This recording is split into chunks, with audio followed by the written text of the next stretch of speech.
Maski si Father Jerome, kaya kung palalayasin tayo dito sa EDSA, si Father Jerome ay apo namin, spokesman ng CBCP.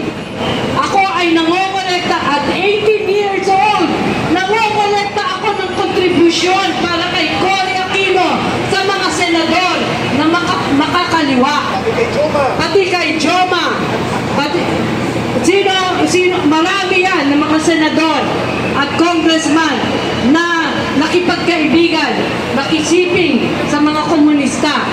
Kaya alam ko, komunista talaga ang Dilawan at Pinklawan. Huwag niyo itago.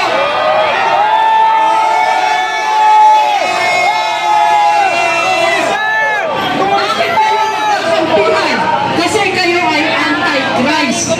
Dahil hindi nyo palalampasin ang pagnanakaw sa mga kaalaang Pilipino.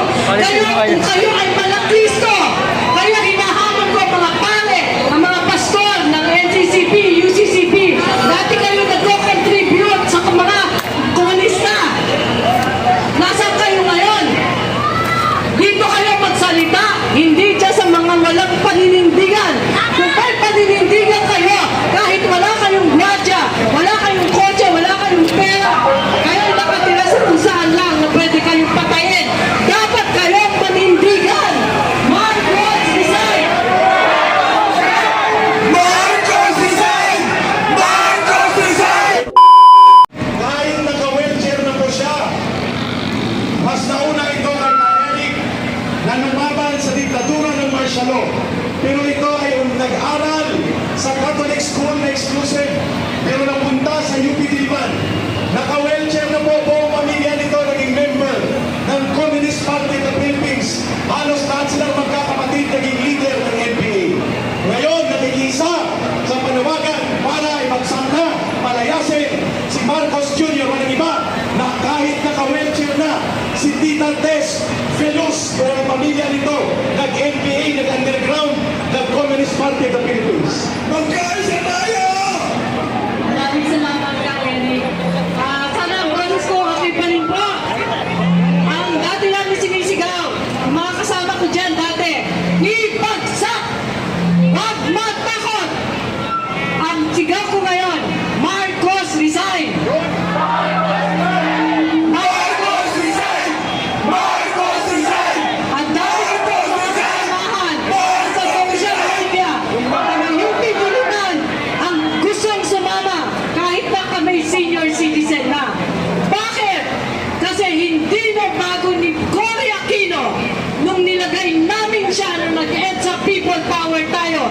Hindi na bago ang sistema ng kabulukan ng Pilipinas. Nandyan pa rin ang mga magnanakaw, nandyan pa rin ang mga kawatan, ang plunderer, na dapat ay buhay ang kapalit dahil ang ninanakawan ay ginawang breadwinner ang mga taxpayers. Ginawang forever gatasan. Lahat ng ating galaw, simula ng paggising natin, tayo ay nagbabayad ng tax, ng buwis, tapos para nakawin lang ng party list congressman. Anong klaseng buhay ang binibigay nila sa atin? Dapat hindi ko maboto si Tatay Digong dahil kami ay puro aktivista sa bahay. Pero si Mark Rojas dapat ang iboboto ko dahil kaibigan ko ang mga pinsan. Kaibigan ko ang mga araneta. Ako ay nag-aaral sa isang Catholic school. Nakaklase ko si First Lady. Pero anong ginawa? Katoliko ang reliyon. Pero ang reliyon ay gawang tao. Ang spiritual ay galing sa Panginoon. Maski si Father Jerome, kaya kung palalayasin tayo dito sa EDSA, si Father Jerome ay apo namin, spokesman ng CBCP. Ako ay nangongolekta at 18 years old. Nangongolekta ako ng kontribusyon para kay Cory Aquino sa mga senador na makakaliwa. Pati kay Joma. Marami yan ng mga senador at congressman na nakipagkaibigan, nakisiping sa mga komunista. Kaya alam ko, komunista talaga ang Dilawan at Pinklawan. Huwag niyo itago.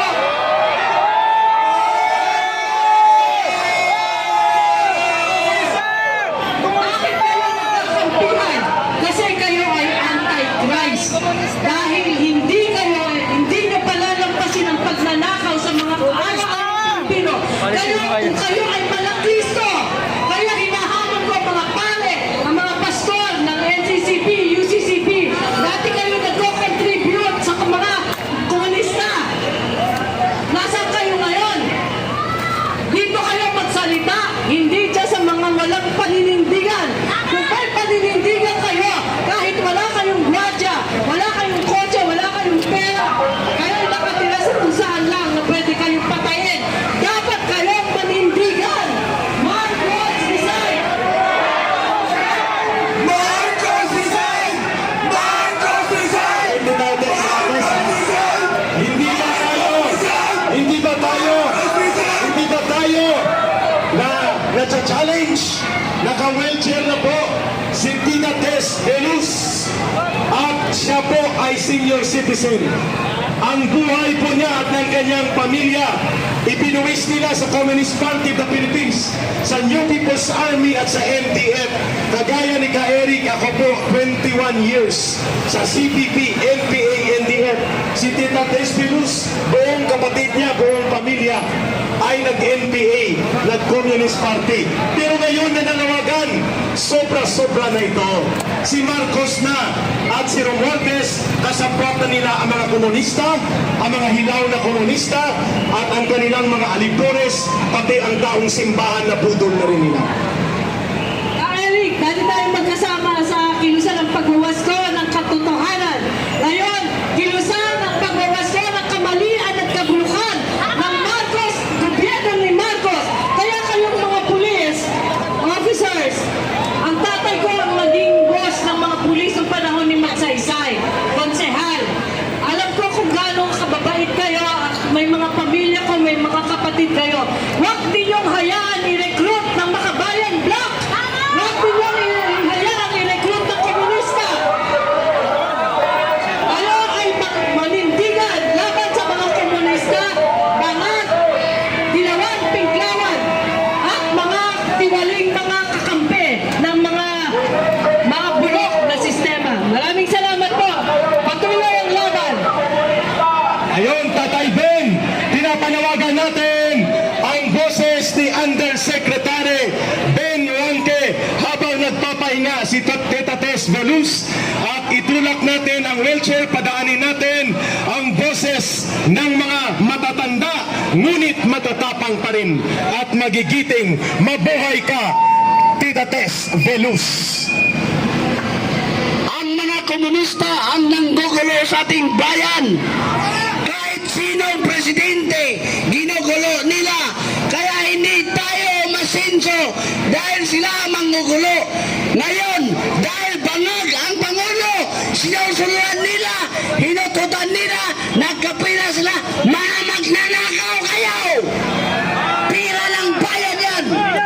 Bilang former undersecretary ng nakaraang administrasyon, bakit ang ating mga gabinete ngayon hindi sabihan ang presidente na bumaba ka na dahil wala ka na sa timang katinaan, wala ka na Bongbong Marcos sa matinong pag-iisip, bumaba kaya.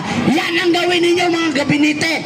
Cabinet members, I challenge you, withdraw your support to the bangag, buang, walay otok na presidente dahil siya po ay isang national security